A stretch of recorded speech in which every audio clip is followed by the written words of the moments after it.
a gentleman sent me a message. Mr. Brown sent me a WhatsApp message. And he said on the message, I can show you the message because I have it with me. It's a WhatsApp that came to me. I didn't ask for it. Maybe let me read it to you. Perhaps it might make life much easier for you.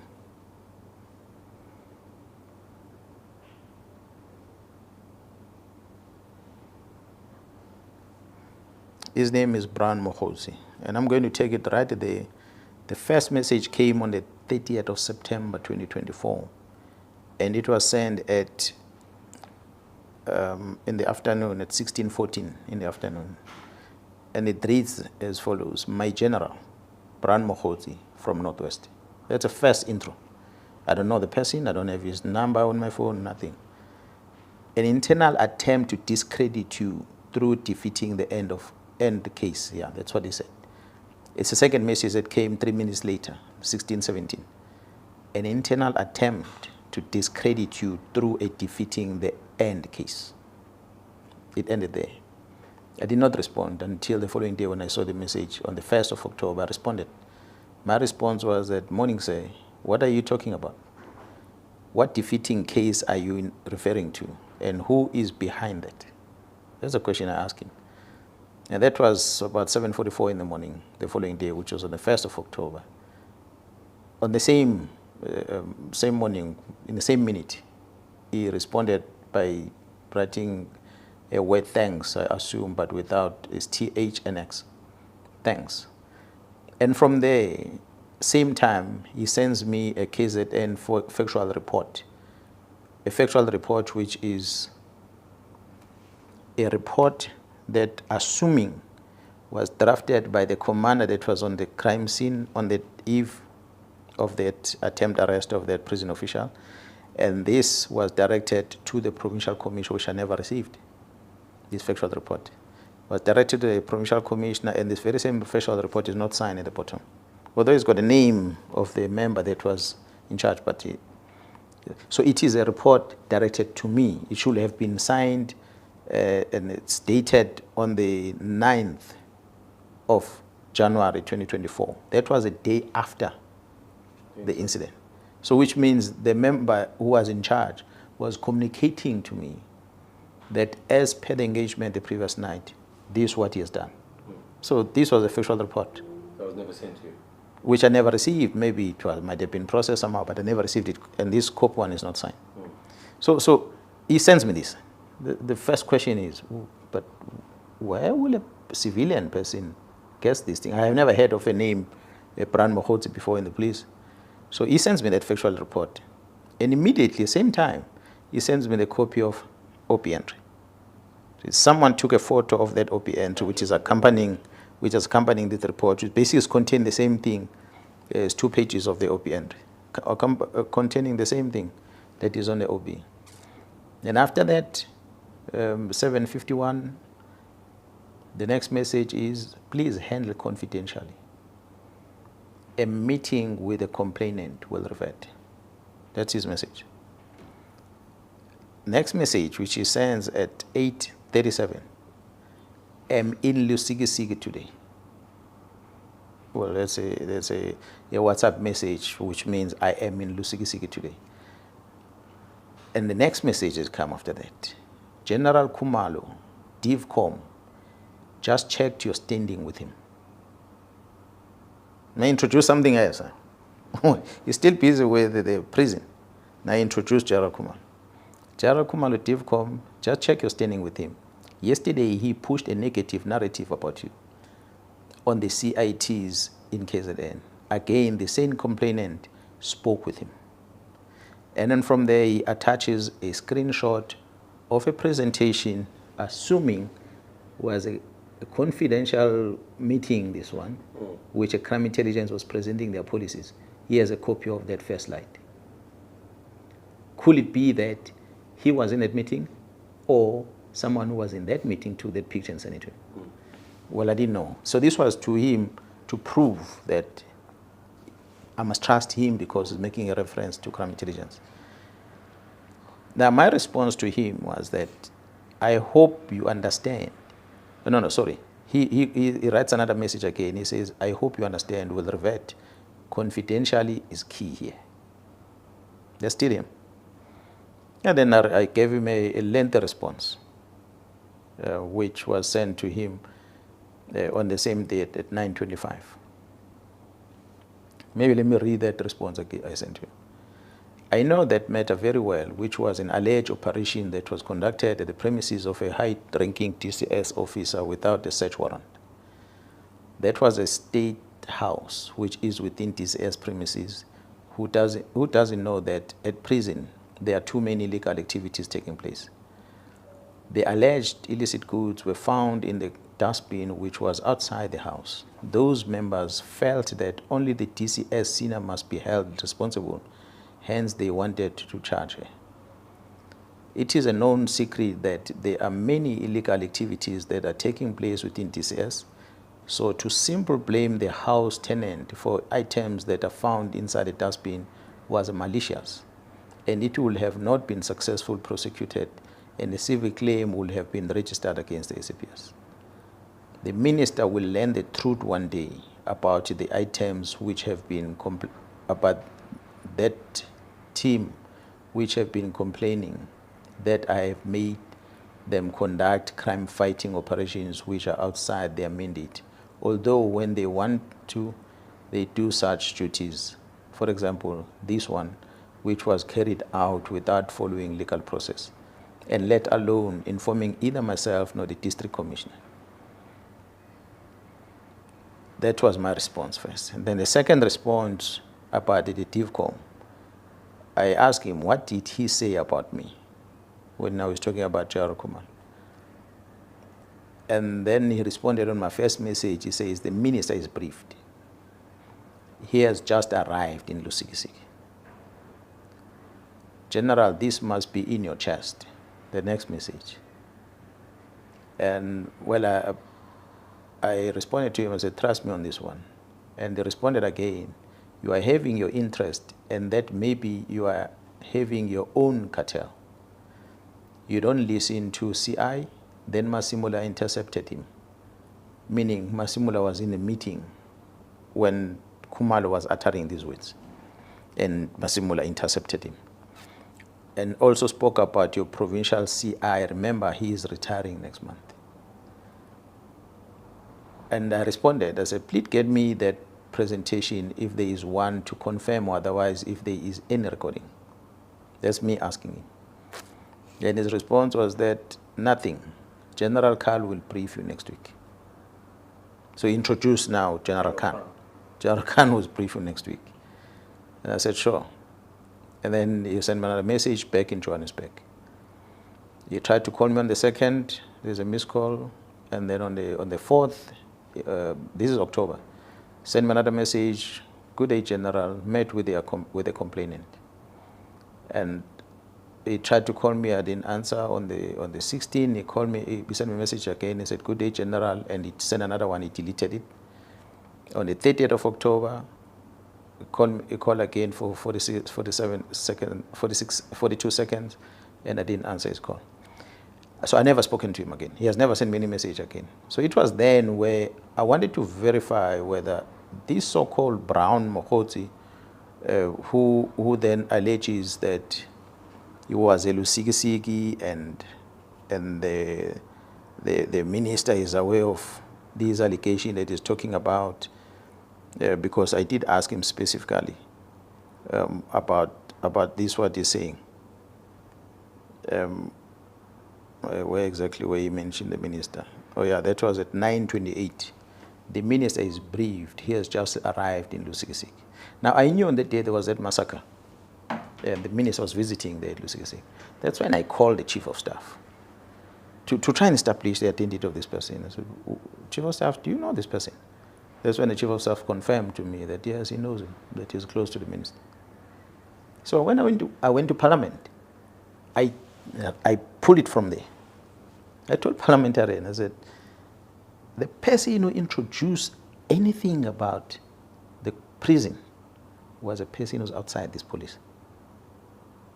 and his name is so-and-so, and this is what he claims to be close to the minister. When I phoned the chief of staff to verify his identity, the chief of staff confirmed that, yes, indeed, the guy is close to the minister, but he's not working for the ministry.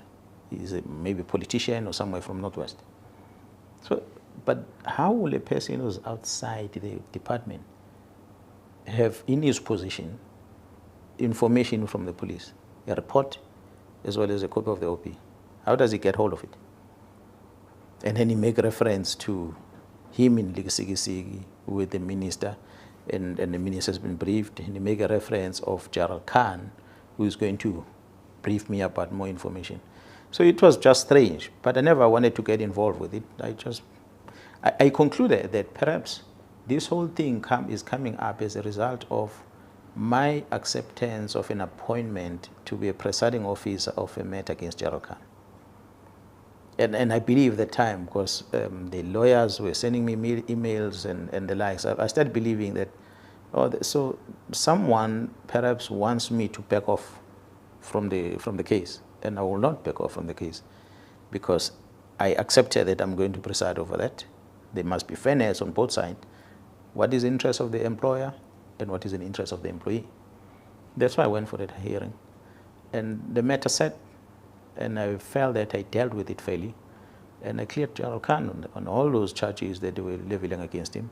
And instead, which was strange, that the charges that level against Gerald Khan, never mind the media issues that came up, but prior to that, but the charges that were leveled against him were coming from the recommendation from the IP. It is the IP that initiated it, that he must be charged, together with the others from DPCI. But those at DPCI, investigation was done and they were not subjected to disciplinary hearing. But Khan was. And I sat there and I listened to the matter. And I cleared him. So when I cleared him, suddenly, after that, IP started their investigation. That's what became strange as to, but okay, IP, you are now starting with the investigation. Could it be that my finding against Khan did not favor you? Or what is the reason? It was strange. And then they throw the minister's name on it. And again, I wrote to the minister, Minister, they're throwing your name on this thing. Is there any evidence that did you communicate with them? The minister sent me an email. He said, no, he never did that. You must ask IP. So I had no reason not to believe what the minister is saying, because he said he never did that. They just wrote his name there, but they did not produce anything as an evidence of saying that the minister did refer this thing to them.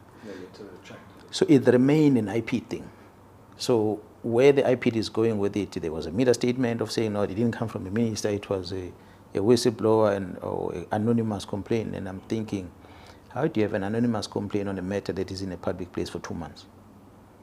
Even went to the portfolio committee. We ventilated on this in the portfolio committee. Suddenly you are investigating a tip-off about that. The very same thing. The same thing that Mr. Brian Mokhotsi has.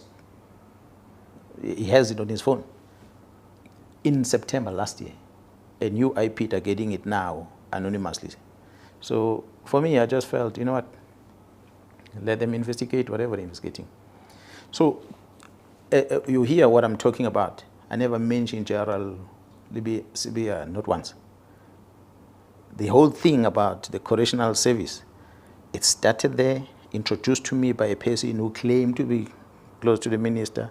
The only person he mentions in the report is Gerald Khan. And I go for the hearing, and the outcome of the hearing favors Gerald, very same Gerald Khan.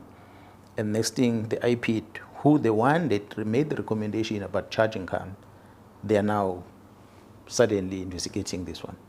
So for me, my suspicion on all these things about correctional service is that somebody within IP wanted Khan gone. By all means, they wanted to get rid of him from the organization. And not only him, and the others that were recommended.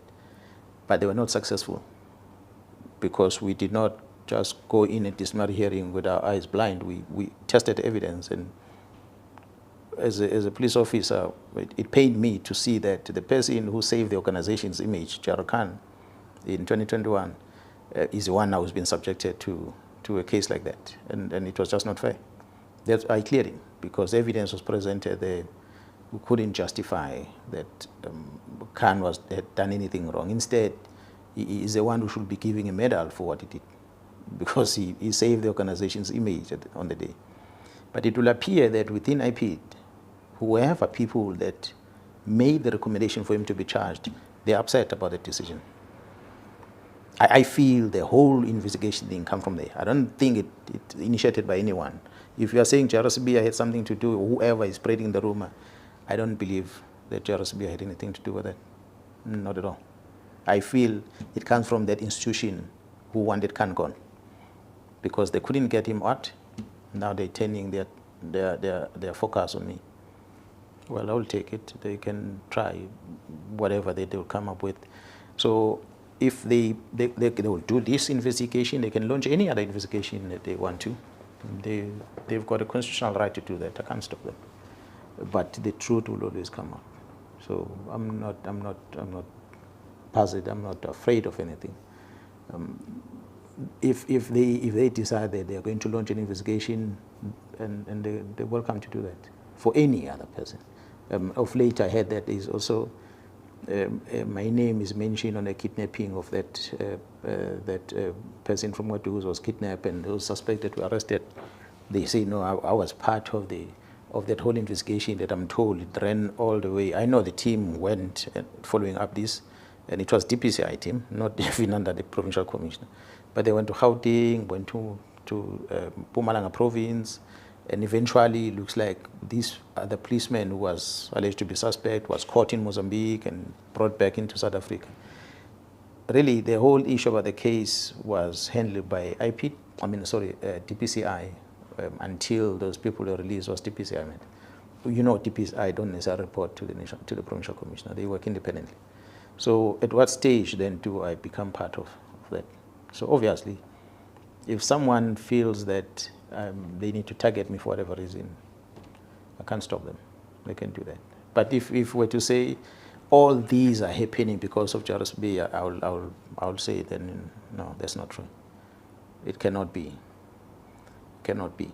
But if maybe there is a worry about, as you are saying, a worry about the other case that is in Johannesburg, that the team from the province political task team is assisting detective in Gauteng with that investigation, if the general feels that perhaps that investigation is directed at him, I wouldn't know. I don't necessarily know the details about every investigation that happens. Yeah, some of them I get brief, some of them I don't get brief. I don't follow investigation every single day, but I know that there's some terrible things that happen in Gauteng about other murder cases in Gauteng that seems to have been squashed somehow, that this team is picking up. That seems to be an issue, which is for me the interesting one that is coming up. So obviously there will be many people involved. That's why I said senior officers are involved. And I know for a fact that the senior officer starts from a brigadier, so there is a brigadier involved. General, with that said, and you being privy not necessarily to who's implicated, but of the investigation the political task team are doing, are you not painting a target on your back with making the statements about those certain investigations of people at national? Do you feel that it's your obligation, your duty as a high-ranking SAPS officer to look into those matters, or to have those matters dealt with? Look, let me explain again. Where does it come from that Mkhwanazi starts speaking about people who are uncomfortable about the work that is done by the team from KZN? It is simple because there's someone who influenced the minister to write a letter to the National Commissioner to disband a task team that is deployed in KZN. Someone, who the person is, I wouldn't know. But there is someone who felt that if this team is part of this investigation, they're most likely going to see the end of this investigation. The best is to disband this team. So when you disband this team, those investigations they're busy with are going to fall away. It's against that context that I was making a reference to this. That there's someone somewhere who went and whispered to the minister. Because to me, it doesn't make sense that you're going to be told disband this. And this which you are told to disband operates here. And the Constitution of the Republic, under Section 207 of the Constitution, the National Commission is mandated, in consultation with the executive in the province, to appoint a man or a woman to oversee and manage the policing in that particular province. So in this case, it is me, for now, until the National Commission decides otherwise. It is me. So when I'm here and the investigation that is done by this task team is done in this province, which I must account to the 12 million people, the citizens of this province, I must account. There's so many political parties that have been affected by this violence over time. I must explain to them about our interventions in trying to stabilize and get rid of these political killings in this province. We're the only province where such a team had to be formed, because we're the ones that have been killing a lot of politicians, unlike any other province. So that's why there was a focus on this, which was a directive from the president. So we're having this team working, and we've been briefing the previous ministers about it. And the previous minister has always been in the media about it. So to now hear, because the letter was not written to me, I saw it from the media, to hear that there is a letter which is written which says disband this thing. So the question I asked was, National Commissioner, are you aware of this? And the National Commissioner says, I'm on leave. I don't know anything about the letter. I said, but there's letter in the public space. Maybe you need to find out from the minister whether is, or from your office, whoever is acting, whether is there such a letter that came to your office? Because if the letter comes and say disband something, I feel that the least that must happen is that I must be given an opportunity to brief our principal on it. Then when they make the decision to disband, at least they're informed by what's happening on the ground. But if you make a decision somewhere and the person responsible for it have not been engaged, it then makes one wonder why. That's why then I'm saying someone came and whispered to the minister to close this, because this is investigating cases that might link either his associates or her associates or colleagues that he works with or she works with, or the high-profile people that the person might know outside the organization, or maybe a criminal syndicate out there that needs to be protected for whatever reason. So that's my conclusion. But the question is, who is the person that will have whispered to the minister and influenced the minister to sign a letter to disband the unit? And the timing of it, sign the letter now while the National Commission is on leave, so that it can be implemented. When the National Commission comes back from leave, this unit is disbanded. Those are the things that were question marks.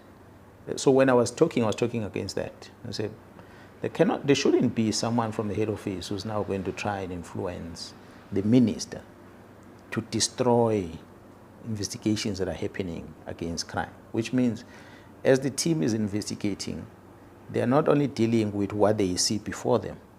If suddenly you see a letter like this that says the very same team that is busy must be dissolved, disbanded, someone is fighting this team indirectly by using the authority of the executive to get rid of them, so that they don't do anything further.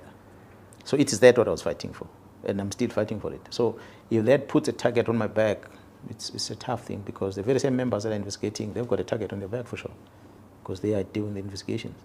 So I cannot then sit back when my members are working and don't want to be part of that risk that they are involved with. I must be able to understand what risk they have and be able to divert that risk away from them so they can focus on their work. If that risk must come to me, tough luck, it's going to happen.